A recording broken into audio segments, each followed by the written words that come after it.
Fala pessoal, sejam bem-vindos ao nosso Sport Thinking, o primeiro podcast no Brasil voltado para empreendedorismo e inovação no meio esportivo. Eu sou o Cadu Braga, podcaster, jornalista e especialista em gestão e marketing de esportes, e estou aqui sempre trazendo conteúdos dos mais originais com empreendedores e empreendedoras que estão fazendo e acontecendo neste meio tão apaixonante que é o esporte. E nesse episódio de hoje, nós temos a honra de receber aqui a Paula Zamboni.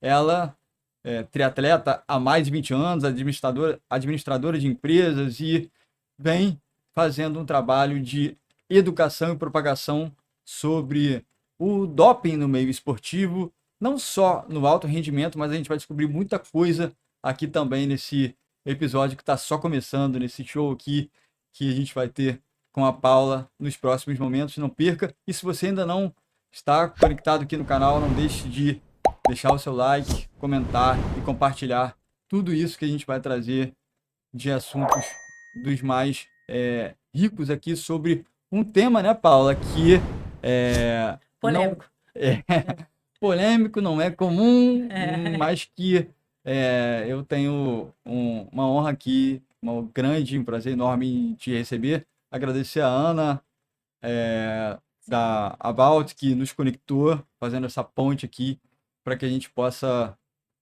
dar voz a essa organização, né, que é o Eu Jogo Limpo. Então, mas para a gente começar, antes da gente falar de Eu Jogo Limpo, eu quero te pedir licença para você falar um pouco da sua conexão com o esporte, né? Como é que foi, como é que foram as tuas influências lá no início, desde já praticava esporte desde menina, quais foram os esportes que foram te moldando, até se tornar uma triatleta que imagino que tenha muita história bacana para contar. Seja bem-vinda, Paula. Obrigado, Cadu.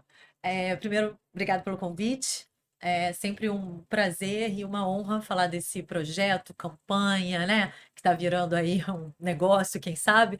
Mas é algo que hoje me completa. Eu acho que tem muito a minha cara, tem a cara da minha história, e a gente vai conversar aqui um pouquinho sobre isso, né? Então, você perguntou sobre a minha história, né, de atleta. Eu não fui uma criança atleta. Apesar de que eu era bailarina, e para mim hoje, né, olhando o balé do alto rendimento, Aham. né, é uma dedicação, é um esporte, sim. Mas, enfim, eu sempre fui dançarina e eu acabei indo para corrida, porque eu estava naquela fase de trabalhar, estudar, né, fazer faculdade, fazer estágio, então não tinha mais um horário que eu pudesse frequentar as aulas de balé. Eu acabei começando a correr por uma questão física mesmo, para me manter, né, para emagrecer, para... E eu me apaixonei pela corrida e 2 anos depois eu conheci o triatlo, também lá na minha academia, porque aí tinha um professor de spinning que dava aula de running, de spinning, e ele um dia me chamou. Pô, você corre, você pedala, só começar a nadar. Vamos lá, vamos tentar. E eu, triatlon, oi. E, e aí foi assim que eu entrei. Isso foi mais ou menos em 2004, 2005 ali. E eu nunca mais larguei, né? Fiquei realmente apaixonada. As pessoas costumam dizer viciada, mas eu não me considero viciada, porque eu tive muitos momentos, né, nesses 20 anos, que eu precisei tirar o pé, que eu precisei em algum momento nem fazer, né? Uhum. Eu era solteira, eu não tinha filho, estava início de carreira, então precisei, né? Cada fase da vida você foca em alguma coisa, mas o triatlon sempre permeou tudo. Por mais que eu corresse um pouquinho menos, né? O tempo que eu morei fora com a minha família, eu praticamente não nadava, mas ele estava sempre ali, eu estava sempre praticando. E em algum momento eu resolvi que eu queria treinar mais, que eu queria me dedicar mais e que eu queria entrar mais nesse meio.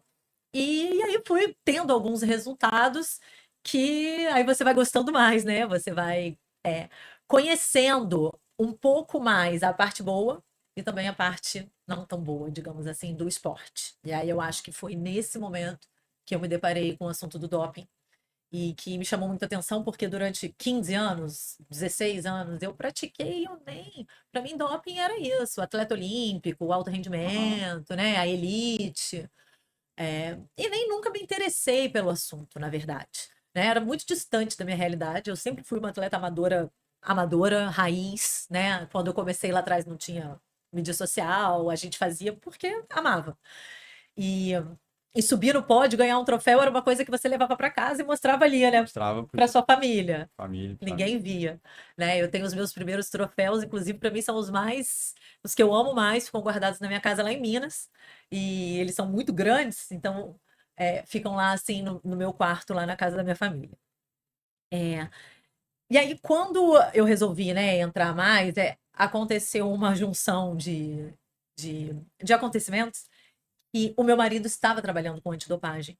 Foi exatamente na época que eu comecei a treinar mais e falei, quero voltar a fazer prova, quero voltar a competir, até porque é, os meus filhos já estavam um pouco maiores, né? Eu tenho 3, então você começa a ter um pouco mais de tempo para tempo, realizar exatamente. outras atividades e tudo mais. Enquanto eles, até uns 5 anos, 6 anos, eu tinha muita dificuldade ainda de encaixar na minha rotina. Então, a partir do momento que eles estavam mais autônomos, eu já conseguia treinar mais, enfim. Eu também tenho facilidade de que meu marido sempre trabalhou é, em algum, né, até antes da pandemia, um pouco em casa, né? Sempre tive um pouco de ajuda dele, sempre tive também pessoas que me auxiliavam. E a gente ficou 4 anos fora do Brasil, muito sozinhos, né? Sem ajuda, aquele esquema de vida de gringo que não tem muita ajuda. E eu acho que esses 4 anos me deixaram com muita sede, sabe? Aí quando a gente voltou para o Brasil, eu falei, agora eu vou treinar e agora eu vou fazer tudo que eu não fiz nesses 4 anos. E aí eu voltei a ter uma ajudante em casa e voltei para as provas. E fui me deparando com esse cenário que a gente tem hoje, né? Que de atletas amadores, se a gente pode ainda que chamar, né? Seria amadores de alta performance, né? Um público aí que eu não sei se existia tanto antes, ou eu que não estava no meio, né? Não sei, não estou dizendo aqui que, né, que hoje tem, que não tinha antes. Eu sei que doping sempre existiu, né? É um assunto lá, né? Já faz muito tempo que a gente tem a agência, a gente tem a autoridade brasileira. Mas me chamou a atenção. Foi uma coisa nova para mim, quando eu cheguei e percebi que a gente tinha, assim, performances maravilhosas. E aconteceu alguma coisa durante esse processo? Você assim, viveu na pele, assim, que você viu pessoas realmente tirando proveito e numa prova que você estava, como é que te deu esse estalo para você falar, eu quero levantar esse red flag aqui e É, foi, fazer algo sobre isso? foi um pouco isso que aconteceu, né? Na verdade, isso já estava, né, no meu radar, eu já estava achando que era muito diferente do que eu tinha vivido na Europa, né? Eu tinha morado na Suíça. Não que não tenha doping lá em treinadores, mas o público amador é bem diferente. Eu diria que é aquele amador ainda lá dos anos, talvez, início dos anos 2000. Era muito mais parecido com o meu início de carreira do que, né?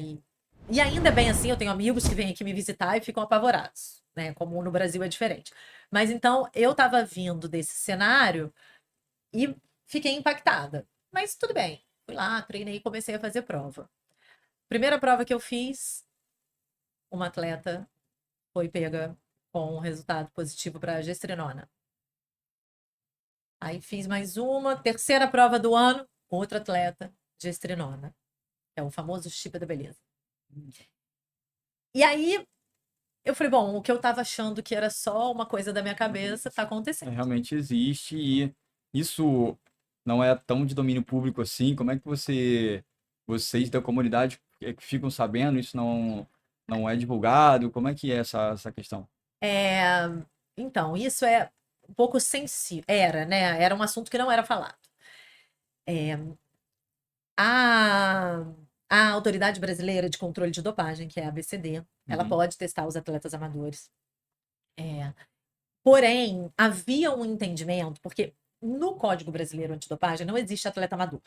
Existe atleta profissional e atleta recreativo. Então, muitas sanções, muitas regras, ela tem, digamos que um refresco, né, para o atleta recreativo. Porém, a gente tem muitos atletas que não são profissionais, mas não são recreativos, né? A Porque gente competem mesmo, porque tem um competem, porque vivem do esporte, que até mesmo fazem uma renda, né? Alguns são influenciadores. influenciadores, era exatamente isso que eu ia falar, porque com essa cultura da suplementação, do Patrocínio, autocuidado, enfim, hoje sim. várias empresas desse mercado de bem-estar estão procurando pessoas que têm bons rendimentos, mas Isso, exatamente. Até tem uma, né, tem uma divergência aí, porque existem atletas que não são profissionais e que talvez recebam até muito mais em patrocínio, né, do sim, que porque os são profissionais. influenciadores Porque eles digitais, são influenciadores, porque eles conseguem ter um marketing bacana, enfim. isso. Então, de alguma forma, vivem do esporte. E Uhum. assim, no meu ver, o que é pior, influenciam pessoas. Esse sempre foi o meu ponto. A gente não pode, né, dar palco, dar voz para uma pessoa que está ali na rede social, se colocando como um influenciador, fazendo propaganda de produto, fazendo propaganda de marca, né, de roupa, de tênis, e ele não está falando a verdade. Porque você pode ter aquela performance, aquele rendimento, mas o que você não pode é, por trás das câmeras, estar tomando um produto, né, uma substância Uhum. proibida, e na frente está dizendo, ai, resultado da minha dedicação, da minha determinação. Sai do sofá você também e vem aqui fazer, porque você está acabando com a autoestima de quem está do outro lado, que vai fazer o que você Perfeito. e É. não vai conseguir os resultados que você está E conseguindo. isso é um perigo, inclusive, para as marcas que se associam Sim. a esses influenciadores. É o que a gente fala da influência responsável. Uhum. Então, assim, você vai fazer, conta o que que você está fazendo, conta o que que você está tomando, né? Assim, para de competir, né? Se Uhum. você contar, você não pode estar ali na competição. Mas, assim, seja honesto com o seu público, né? Tenha consideração por quem está ali te dando palco, né? Você está conseguindo patrocínio e visibilidade por causa das pessoas que te seguem. E você está acabando com a Uhum. autoestima. E, assim, é muito triste porque as pessoas ficam muito impactadas, muito abaladas, né? De ver alguém lá, a pessoa, né? Treina, melhora, melhora. E eu tô aqui, treino pra caramba e não melhoro. O que que tem de errado comigo? Por que que eu sou tão ruim e as outras pessoas são tão maravilhosas? Isso sempre foi o que me deixou assim muito revoltada, porque eu acho que aí sai do mal que você faz a você e a sua saúde, que você pode decidir fazer o que você quiser com a sua saúde, e tá no mal que você faz pro outro. Então, nessas duas provas, o que acontecia, né? Eles não divulgavam os nomes. Porém, por algum desleixo ali, eu não sei o que que aconteceu, o nome entrou e saiu do site. Porque existe um site, né? Até para explicar aqui, a Autoridade Brasileira de Controle de Dopagem. Eles estão dentro do site do Ministério dos Esportes. E lá tem lista de atletas suspensos. Tem os atletas suspensos em definitivo, que não é para sempre, que tem ali 3, 4, 2 anos, é que já foram julgados É uma suspensão temporária. pela justiça antidopagem, né? Desportiva antidopagem. E tem os atletas com suspensão provisória, que é aquele que foi pego e ainda está no processo de julgamento, que eles podem fazer acordo, então ele entra na provisória. Quando ele faz o acordo dele com a BCD ou que ele tem a pena dele divulgada pela justiça antidopagem, ele vai para definitivo. Então existe um movimento nessas listas e aí aconteceu que o nome de uma atleta saiu na lista da provisória. E não fui nem eu, tá? Mas alguém printou aquilo e aquilo correu. E as pessoas ficaram sabendo que aquela menina, né, era uma atleta amadora. E aí era uma prova que era, no caso, uma pessoa da minha categoria, O processo levou quanto tempo? 2 anos. 2 anos. 2 anos. É isso que leva em média. Então, assim, 2 anos, a sua vida já tomou outro rumo, já, né? No caso, assim, né, para mim, eu continuo sendo atleta amadora, eu não tenho patrocínio, então não mudou, mas de outras pessoas pode mudar, Perfeito. né? Quando a gente fala de outros Até atletas que aí, profissionais, especialmente do que você falava há pouco, né? Do estímulo psicológico e, enfim, do planejamento que você tem ali para o teu ano, de eu quero classificar para a prova X e para o ano que vem para a prova exatamente. Y, o É, calendário, enfim, às vezes no ano seguinte você tá com outro plano de vida, de, sei lá, ser pai ou ser mãe, e aí você não é, consegue realizar um sonho por passou. conta de um detalhe. Isso é uma coisa muito séria, né? É muito sério, é muito sério. É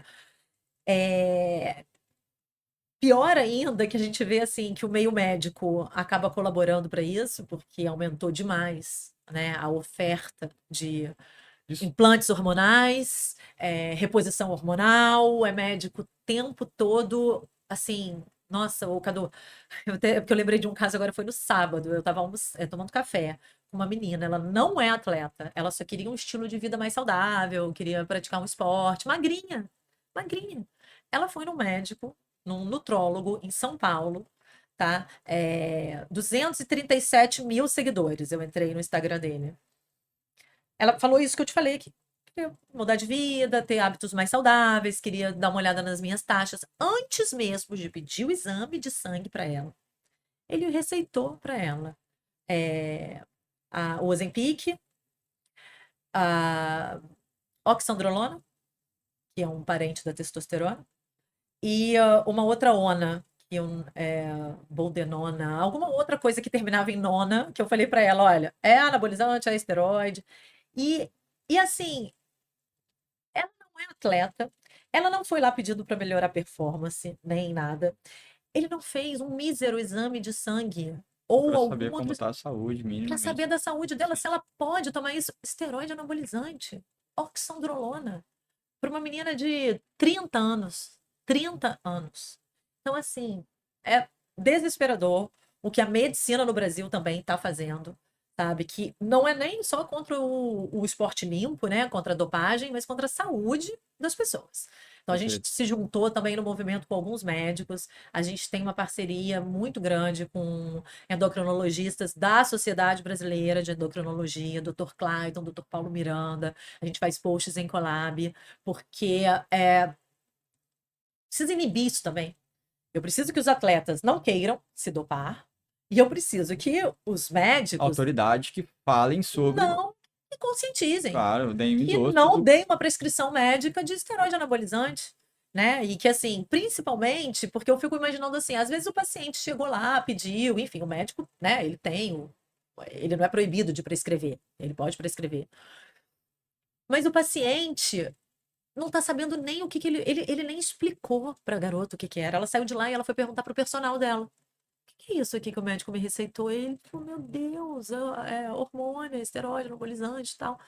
Então, é uma falta de responsabilidade de tudo que De vários lados. de E vários lados. então hoje o Eu Jogo Limpo ele tem essa missão de conversar com os stakeholders e influenciar Isso. positivamente É, para que a comunidade tome consciência do problema, tanto pelo lado da saúde, tanto pelo isso. lado do fair play, Do do fair jogo play. limpo, É, enfim, da lisura do das desporto. competições, né? Sim, e falando em competições, Paulo, como funciona a questão um atleta amador que se inscreve numa corrida de 10, de 21, enfim, ou de 42.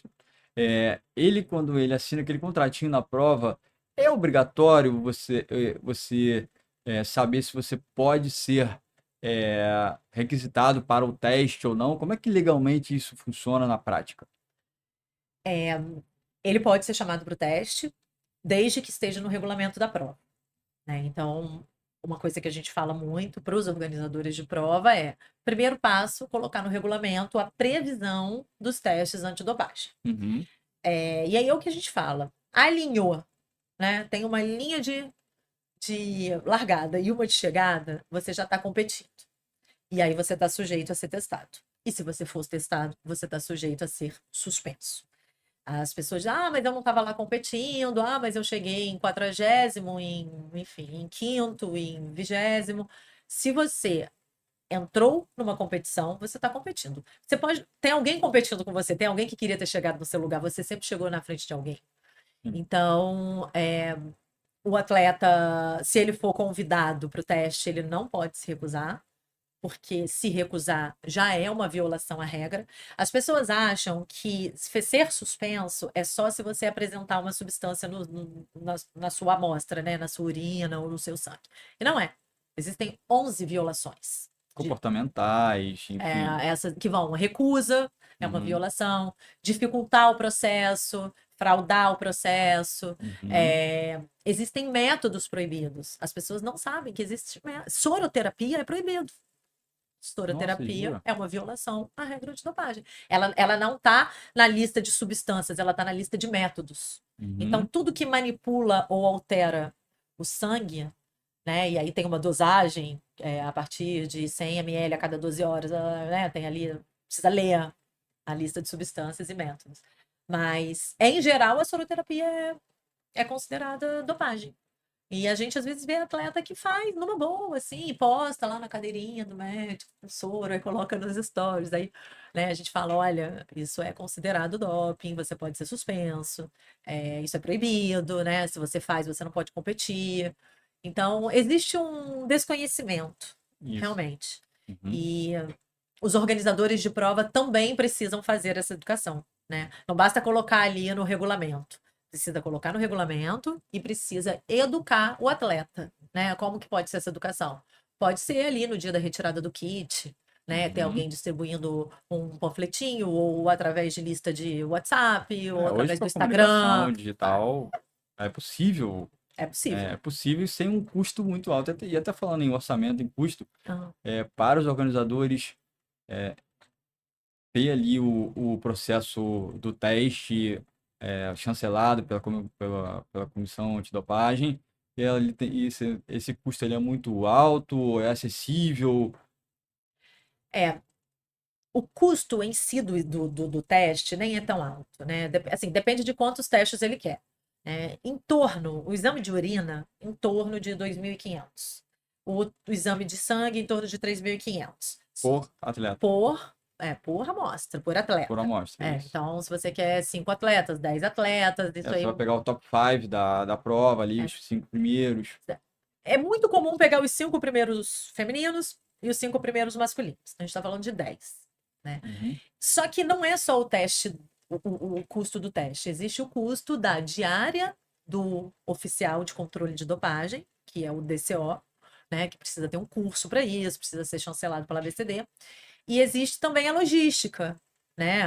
Enfim, Rio de Janeiro é uma cidade que tem muitos oficiais e você consegue movimentar essa mão de obra para uma prova. Agora, não sei, Recife, sabe, como uma cidade mais, por exemplo, Aracaju, que a gente teve uma prova ano passado em Aracaju, que a gente esperava que tivesse. Aí você tem que trazer das capitais, aí já tem um custo de viagem, de Viagem, avião, estadia e tudo mais. estadia, e começa a ficar um pouco inviável. Então, assim, dependendo do orçamento, né? Dependendo do tamanho da prova. E também tem que determinadas provas, quando as provas são muito grandes e provas mais assim, né, nível internacional, aí já é uma exigência da Federação Federação Internacional. Internacional. Aí eu não Isso. tenho o que discutir, você tem que colocar no orçamento da prova. Tô falando aqui Essas quando que é não. uma liberalidade do organizador, né? Ninguém mandou, se eu quiser fazer, quanto é? É assim. Então, as provas que são internacionais, por exemplo, Ironman, É, ou que classificam para Mundial, elas são um item obrigatório. se a Federação Internacional exigir. Uhum. No triatlon, a Federação Internacional, que é a World Triathlon, ela exige em algumas provas, não são todas as provas. E aí, com base em critérios definidos por ela. O Ironman, ele é um caso à parte. E as pessoas confundem um pouco isso, porque Ironman é triatlon e a World Triathlon também é triatlon. Só que o Ironman, ele é uma organização privada. Ele não é uma federação, ele é uma organização privada. Uhum. Só que ele, pela relevância no cenário, pelo tamanho, ele se tornou signatário do Código Mundial Antidopagem da UADA, que é a Agência Agência Mundial, Mundial de Doping. a Agência Mundial Antidoping. Poucas organizações têm isso. Dificilmente você vai ter uma organização que não é do movimento olímpico, né? Porque assim, voltando um minutinho, como é que nasceu isso tudo? Como é que começou isso tudo? Isso tudo é o movimento olímpico. Desde lá de trás, de Pierre Coubertin e tudo Desde Coubertin, mais, que, exatamente, que as pessoas que se dopavam. exatamente. E não, mas foi com. Teve o caso muito famoso, né, do ciclismo, da Uhum. equipe de ciclistas, que, enfim, teve todo o esquema. Depois teve Lance Armstrong. Então, tem alguns casos Sim. famosos. Mas isso tudo começou através do Comitê Olímpico Internacional, para que existisse a integridade das competições, principalmente das Olimpíadas. E aí isso veio se estendendo. E hoje, na UADA, né, existem os signatários. O que significa isso? Se você é signatário, você tem que cumprir o código. A NBA, por exemplo, não é signatária. Ela tem o programa dela antidopagem, as regras dela. Ela define, ela pune, mas Uhum. ela não cumpre o código da UADA. O Ironman decidiu que ele queria fazer parte. Ele não é do movimento olímpico, mas ele queria ser um signatário da UADA. E aí, pelo tamanho, né, da organização e tudo, ele se tornou um signatário. O que que é bacana quando tem esse grupo todo, né? São vários signatários. Que se um atleta foi suspenso aqui, ele está suspenso Em todos. no mundo inteiro. Perfeito. Porque aí todas as federações, todas as organizações, Ele não consegue se ele inscrever não em lugar consegue se nenhum. inscrever em outras provas. E também de esporte, tá? Então, se ele foi pego na corrida, ele não pode ir para o Não pode ciclismo.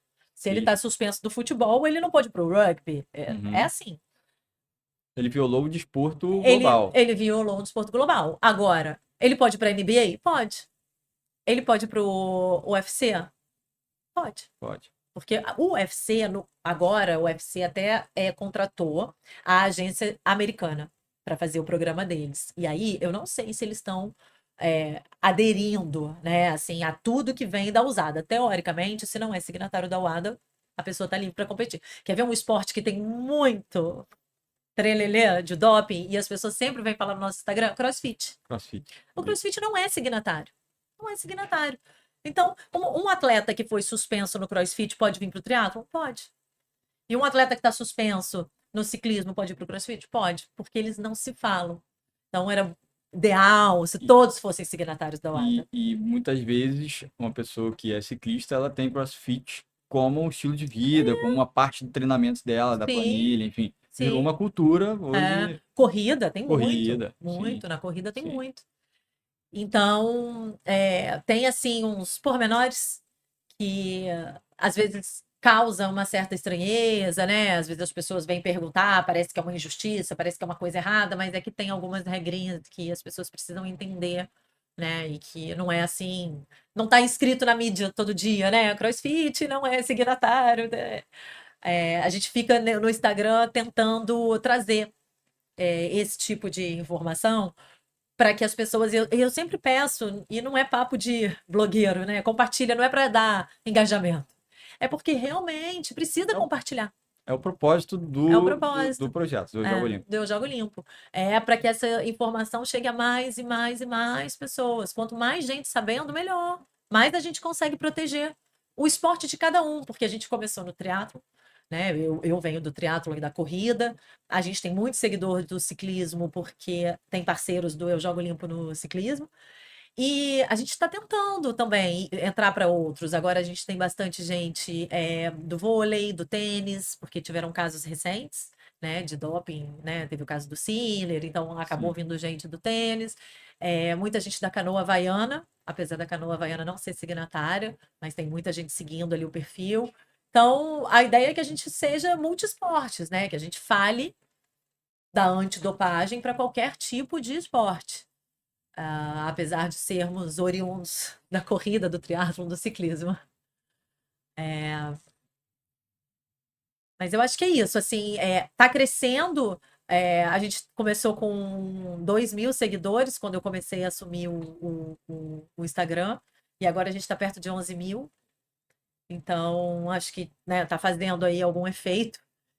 E a gente precisa que as pessoas falem sobre isso, desmistifiquem esse assunto, né? Não queira, Exato. não, é doping, não vamos falar sobre isso, não, vou arrumar inimizade. E é por isso que a Paula Zamboni está aqui na Casa dos Originais. Não deixe de compartilhar não só o nosso conteúdo aqui do Sport Thinking, da Casa dos Originais, como também não deixe de seguir o Eu Jogo Limpo, para que as pessoas possam cada vez mais ter consciência, ter conhecimento Sim, sobre o tema da importância, porque acima de tudo é não só saúde, bem-estar, como fair play, enfim, hoje um movimento e que está cada vez mais crescendo. E a gente tem a honra de estar recebendo aqui a Paula para contar essa história.